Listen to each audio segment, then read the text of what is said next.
We live in an era where most things are temporary. Most products are thrown away after they're used, and very few things are fixed or returned to their original form. And that's where jewelry is a little different.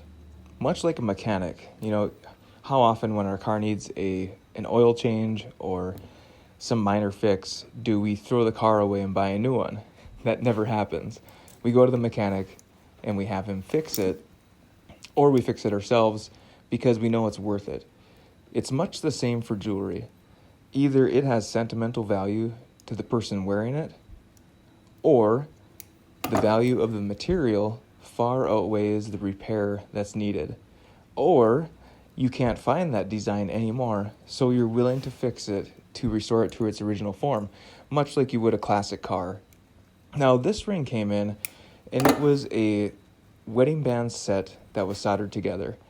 Well, the solder joints broke, both where the ring was sized and where they were soldered together, so this customer wanted to fix it.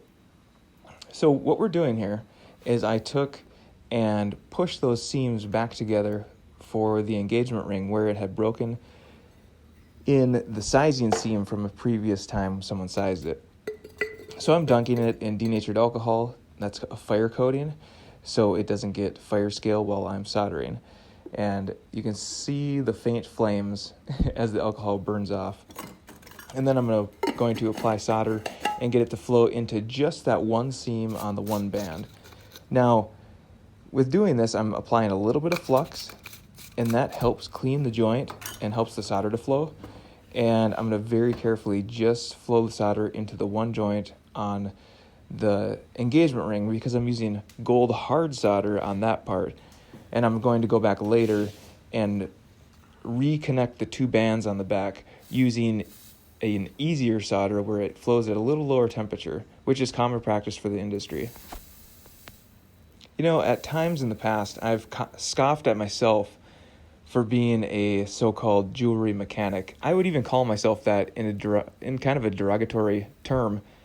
And simply because I was like, man, all I'm doing is repairing people's items.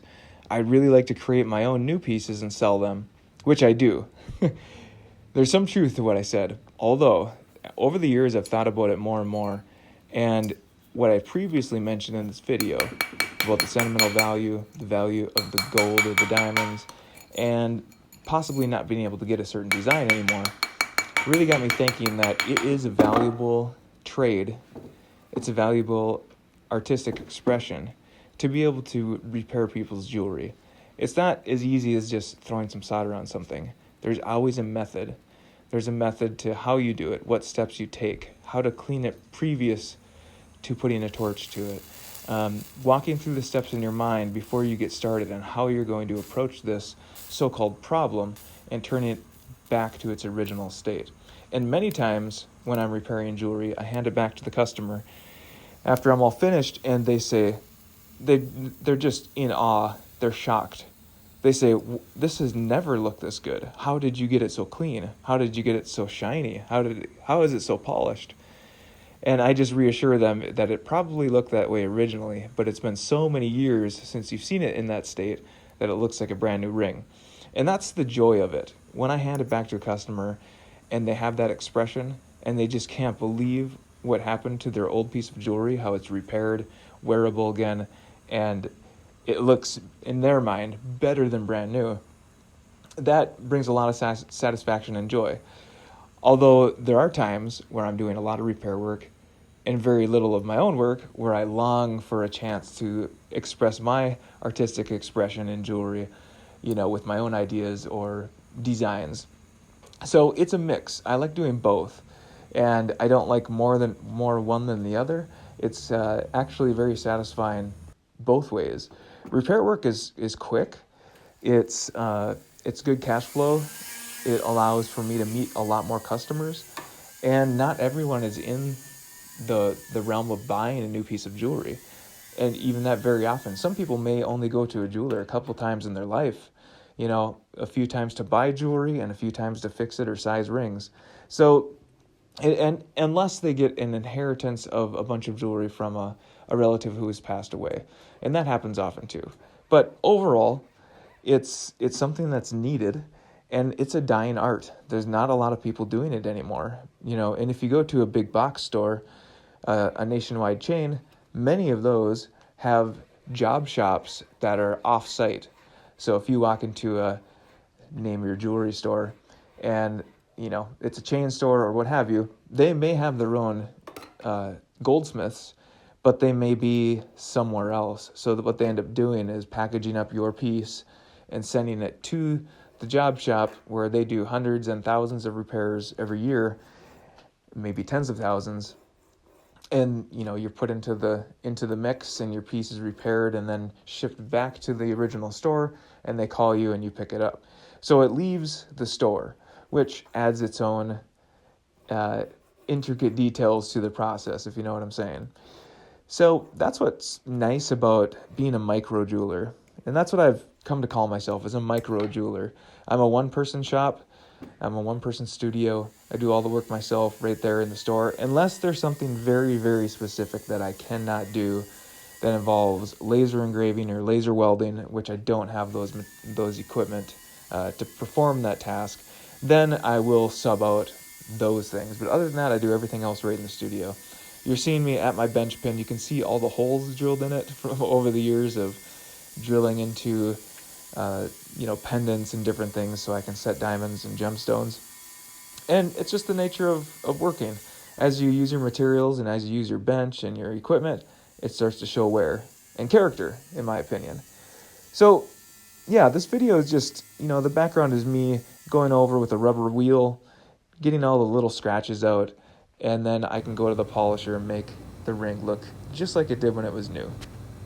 And being a jeweler or a goldsmith, it isn't all prestigious and fancy.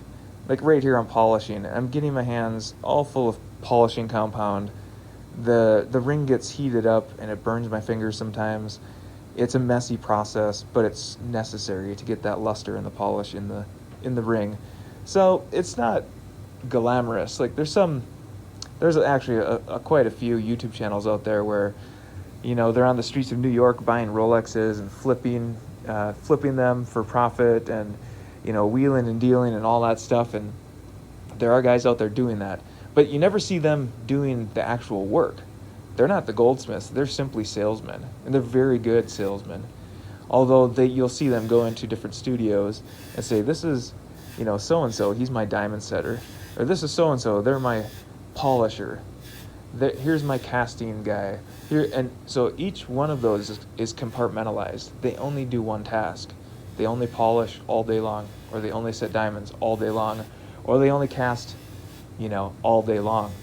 And very few people anymore know the whole gamut of goldsmithing, when it comes to pouring an ingot, rolling out material, setting diamonds, repairing, and being well-rounded like a mechanic would be.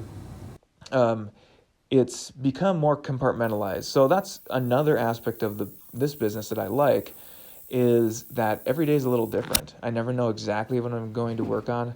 I never know exactly how it's going to go, but I work through the day and in expectation that I'll get to do something, that I love. So this is the last step to the process. I'm checking all the little diamonds, making sure they're tight. I'm pushing on them on either side with this dental pick, and making sure that they don't move. If I see any movement, then I'll go back and tighten them. But this one did not have any loose gems, so it's good to go to the customer.